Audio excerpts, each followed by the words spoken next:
Speech की कोई आवश्यकता नहीं रहती है, बट क्योंकि मुझे भी ये मौका मिल रहा है कि जितने भी कलाकार यहाँ पे भी मौजूद हैं और साथ साथ उनके जो गुरुजी मौजूद हैं उनके लिए मैं वर्ड ऑफ एप्रिसिएशन बोल सकूँ। आज इस कार्यक्रम में नटराज के पहले जो ट्रेनिंग के दिन थे वो वापस आ रहे हैं। सर्वप्रथम बात करना चाहूँगा वो ये है कि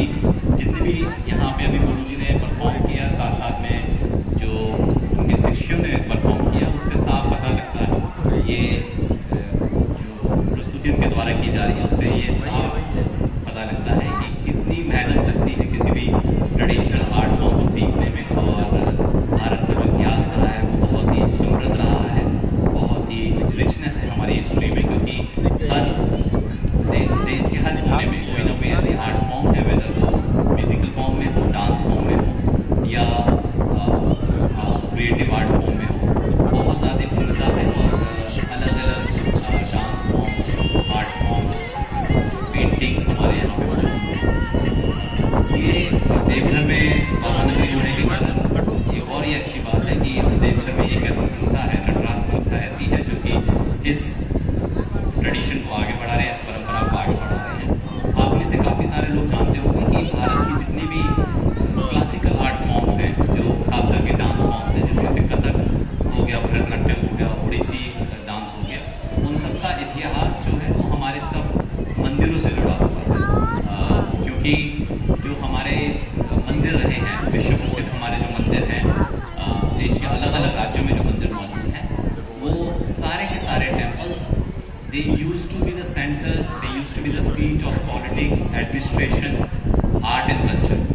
और जो देवदासी ट्रेडिशन है वो बेसिकली मंदिरों से ही शुरुआत हुई, क्योंकि जितनी भी जो नृत्यांगनाएं हुआ करती थी,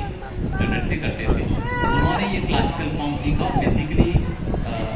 उस मंदिर के जो भगवान हुआ करते थे उनके प्रति उनकी ये प्रस्तुति हुआ करती थी। और वहाँ से डांस फॉर्म आज इतना डेवलप हुआ है जिसको कि आप लोग भी स्टेज पे भी देख रहे हैं। और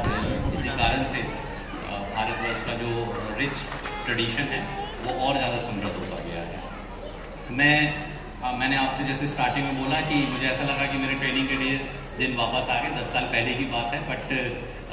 जनरली हम लोग जब एकेडमी में होते थे तो हर वीकेंड पे या वीकेंड पे नहीं तो हर 15 दिन में पूरे देश के जो विश्व विख्यात परफॉर्मर्स होते थे उनका परफॉर्मेंस अमूमन ये होता था कि हमारे एकेडमी डेज में वीकेंड पे करवाया जाता था। और most of them, a majority of them, they used to belong to the traditional art forms, whether it was a dance form or a singing form, they were from the traditional art forms। And उसके पीछे कारण ये था कि हम लोग जब training ले रहे थे तो हम लोग को इस बात का एहसास हो सके कि एक तो ट्रेडिशनल आर्ट फॉर्म्स का इतिहास कितना रिच है, कितना समृद्ध है, और हम लोग उस चीज़ को अप्रिशिएट भी कर सकें कि ये एक ट्रेडिशनल आर्ट फॉर्म सीखने में कितनी मेहनत लगती है,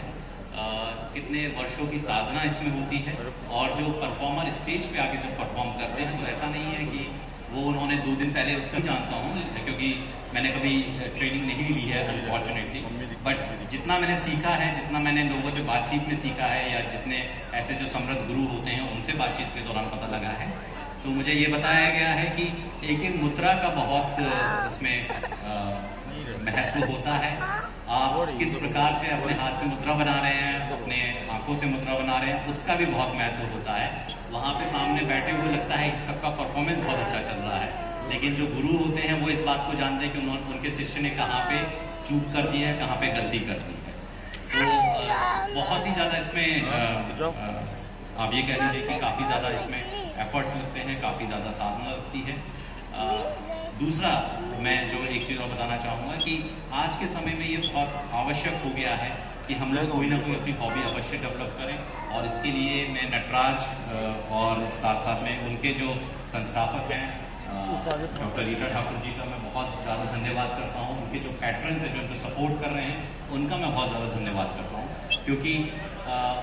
इतने ज़्यादा स्ट्रेस वाले जीवन में यदि आज आपको स्ट्रेस से रिलीफ मिल सकता है तो वो तभी पॉसिबल है यदि आप अपना कोई हॉबी आपने ऐसा डेवलप किया। अब वो हॉबी भले ही डांस फॉर्म भी हो सकता है, वो स्केचिंग हो सकती है, पेंटिंग हो सकती है। एंड फॉर्चुनेटली देवघर हमारा कल्चरली इतना रिच है कि सबके लिए हमारे पास में स्कोप है। यहाँ पे ऐसे टीचर्स मौजूद हैं जो कि इनको सिखा सकते हैं अपने शिष्यों को। तो ये बहुत अच्छी बात है, क्योंकि आज के स्ट्रेस वाले जीवन में अति आवश्यक है कि कोई ना कोई आपके पास में ऐसा मेंटल रिलीफ होना चाहिए, कोई ऐसा मेंटल आउटलेट होना चाहिए जहाँ पे कि आप सारी परेशानियों से दूर हटके उनको भूलते हुए। और सबसे इम्पोर्टेंट बात बोली जो मैं अभी भी ध्यान रखता हूँ, उन्होंने ये बोला कि पढ़ाई करके तुमने, बट एक हॉबी अवश्य डेवलप कर लेना, क्योंकि जब नौकरी करने जाओगे तो इतना स्ट्रेस रहेगा कि तुमको एक हॉबी की आवश्यकता पड़ेगी। कुछ पल के लिए, कुछ क्षण के लिए यदि आप उस स्ट्रेस को भूल सकें तो वो सिर्फ आपकी हॉबी होगी जो आपको उससे दूर ले जा सकती है। तो मैं इस पे चलने का प्रयास कर रहा हूँ। ये अलग बात है कि उसी स्ट्रेस और टाइट शेड्यूल के कारण मैं बहुत ज़्यादा फोकस नहीं कर पाता हूँ, बट मेरा प्रयास रहता है मैं अपने तरीके से कुछ तरीके से इस पे अमल कर सकूँ। आपका ज़्यादा समय नहीं लूँगा। सर्वप्रथम मैं धन्यवाद देना चाहूँगा नटराज की पूरी टीम को,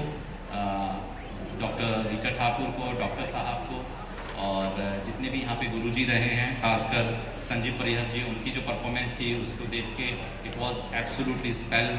binding and captivating right through the entire performance. जितने भी बच्चे यहाँ पे आके परफॉर्म किए हैं उनका भी मैं धन्यवाद देना चाहूँगा कि उन्होंने इतनी मेहनत की है और इतना अच्छा परफॉर्मेंस यहाँ पे किया है। साथ साथ में